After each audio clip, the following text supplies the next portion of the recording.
Welcome to Seasons of Grace, your daily dose of inspiration. As we journey through the Great Fast, we'll be reading selections from Father Jack Custer's book, Back to the Garden, a Lenten Journey Through Genesis. Wednesday of the 6th week of the Great Fast.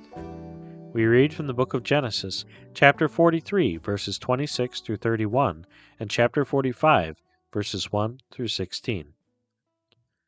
Then Joseph came into his house, and they offered him the presents, holding them in their hands, and they bowed down with their faces to the ground. But he, courteously saluting them again, asked them, saying, "Is the old man your father in health, of whom you told me? Is he yet living?" And they answered, "Your servant, our father, is in health, he is yet living." And bowing themselves, they made obeisance to him. And Joseph, lifting up his eyes, saw Benjamin his brother by the same mother, and said, "Is this your young brother, of whom you have told me?" And he said, "God be gracious to you, my son."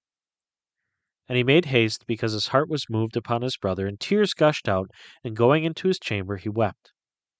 And when he had washed his face, coming out again, he restrained himself, and said, "Set bread on the table." Joseph could no longer restrain himself before many that stood by, whereupon he commanded that all should go out, and no stranger be present at their knowing one another. And he lifted up his voice with weeping, which the Egyptians and all the house of Pharaoh heard.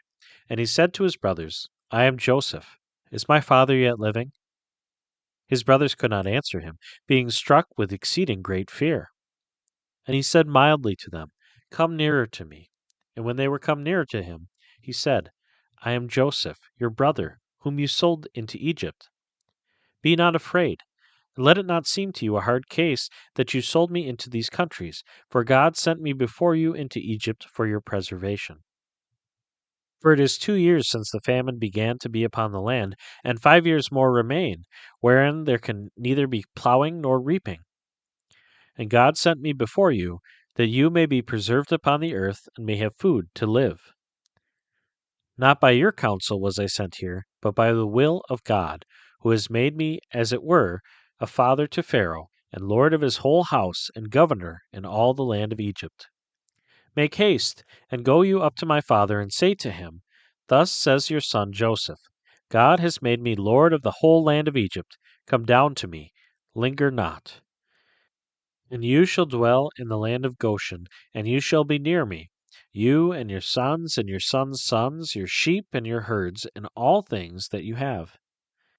And there I will feed you, for there are yet 5 years of famine remaining, lest both you perish, and your house, and all things that you have. Behold, your eyes and the eyes of your brother Benjamin see that it is my mouth that speaks to you.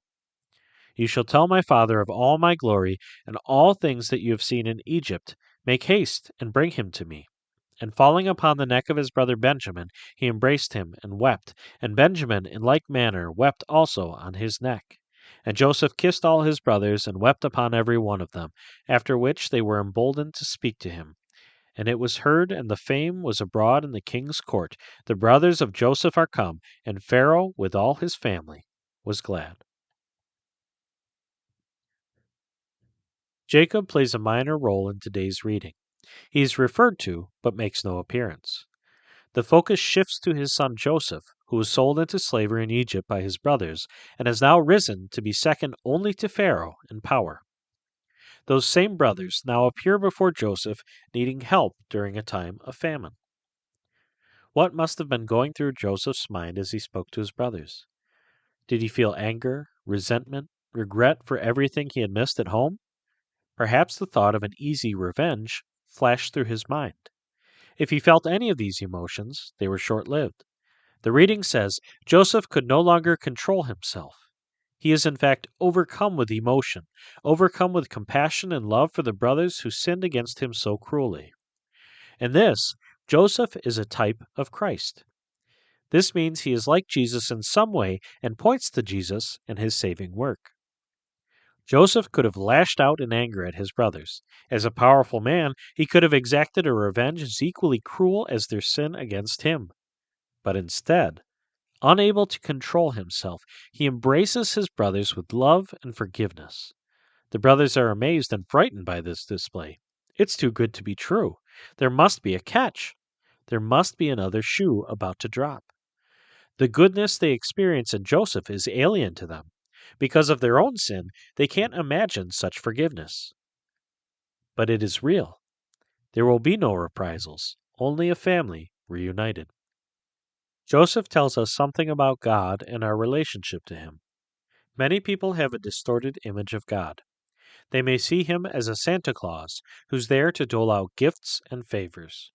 Or they may see Him as the mean old man who wants to cramp their style with all His rules and commandments. The God that Joseph images and that is definitively revealed in Jesus is very different.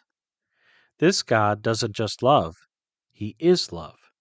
The classic definition of love is to will good for another. This is exactly what God does. He always has our best interests in His heart. He always wills the very best for those He loves. We might even say, in a manner of speaking, that, like Joseph, God can't control Himself. He simply must love, because that is His nature. This doesn't mean that God is a pushover and that we can sin with impunity. Love wills the very best for the beloved, and wills that the beloved be the best they can be. God is both just and compassionate.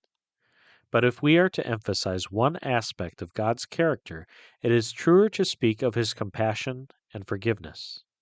This compassion and forgiveness is transformative. It makes us who God intended us to be all along. In fact, the goal of the Christian life is to become more and more like God, to undergo the gradual and painful process of divinization, so that in the end we are so like God that it's hard to tell the difference between Him and us. This is the goal of all our praying and fasting during Lent, to be unable to control ourselves in our love for God and our neighbor. For reflection, Joseph forgives his brothers completely and without reservation. Why is it so hard for me to forgive? How can my Lenten disciplines lead me to an attitude of compassion and forgiveness?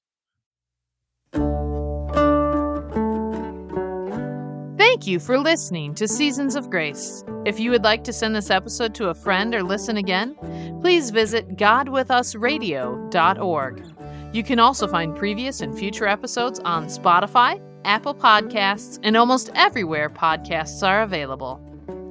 A special thank you to Eastern Christian Publications for their permission to present Back to the Garden in this format.